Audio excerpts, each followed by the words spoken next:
అక్కడికి వెళ్ళి మక్కా మసీదుని తీసేసి కొంత భాగాన్ని తొలగించి మేము అక్కడ ఏ రామాలయమో శివాలయమో కట్టామనుకోండి, మీరు అక్కడ బాధపడతారా లేదా? పడతాం సార్, పడతాం. అదే నేను చెప్తున్నా సార్, ఇప్పుడు బాధపడతారు సార్. అలాగే ఇప్పుడు వాళ్ళు నిజంగా పూర్వం ఎప్పుడో ఇన్ని వందల సంవత్సరాల క్రితం ఏం జరిగిందో మనకి తెలియదండి. ఒకవేళ మీరు అన్నట్టే అది అవును నిజం అనుకున్నా సార్, ఎవరో రాజులు పడగొట్టి, ముస్లిం రాజులు పడగొట్టి కట్టేశారు. మీరు ఏం చేయాలంటే చరిత్ర అదే సార్, ఆ చరిత్ర జరిగింది అనుకున్నా సార్, ఆ చరిత్ర కరెక్ట్ అనుకున్నా సార్. మీరు ఔరంగజేబు రాజు అనుకోండి సార్, ఔరంగజేబు ఎదవతి పెట్టండి అని ఇంకా మీ నోటికి వచ్చిన బూతులు పెట్టిన పర్వాలేదు, ఆన్ని తిట్టండి సార్.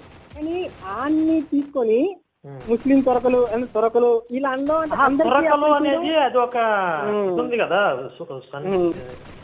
సున్నీ ముస్లింలు షియా ముస్లింలు లాగే తొరకలు అనేది కూడా, మొగలు తొరకలు అనేది కూడా ఒక జాతి అది. అలాగే ఏంటంటే సార్, ఇప్పుడు మన మసీదులు ఇప్పుడు హైదరాబాద్ ఉంది సార్, హైదరాబాద్ పక్కనే చార్మినార్ మసీద్ పక్కనే ఒక టెంపుల్ ఉంది సార్. అలాగా